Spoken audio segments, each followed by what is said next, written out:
نبی کریم صلی الله علیه وسلم عبد الرحمن السلمانی روایت کی نبی علیہ السلام فرمائے اذا سأل سائل فلا تقطع عليه مسألته حتى يفرغ منها ثم ردوا عليه بوقار ولين.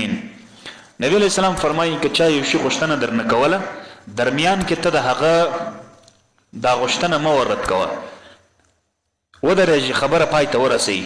بیا چې کله خبره پای ته ورسول نو بیا هغه ته ډېر په وقار، ډېر په نرمي، په ډېر ښه انداز باندې هغه د شی ورته ورکړه. فإنه قد يأتيكم من ليس بإنس ولا جان ينظرون كيف صنيعكم فيما خولكم الله.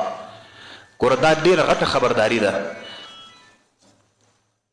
نبی کریم صلی الله علیه وسلم فرمایي چې کله کله داسې کسان درته راسي چې هغه نه انساني نه جنیاتي، نه انساني نه پیری، بل مخلوق فرشتي ګوره که څوکي د الله بل مخلوقي، هغه راځي ستا څخه ستا د احوالو تبصره کوي، ستا په احوالو کې ګوري، ستا د احوالو جایزه اخلي چې الله جل جلاله تا ته مال درکړی ده، ته صدقه کوې که نه کوې.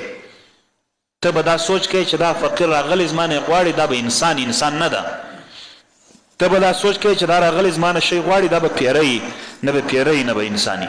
دا د الله یو خاص مخلوق دی چې د خلکو جایزه اخلي چې الله دته مال ورکړي، دولت ورکړي، وسعت ورکړي، فراخي ورکړي په مال کې، د یو څه خرچه کوي که اسې خپل په مخ باندې بډنګي روان ده.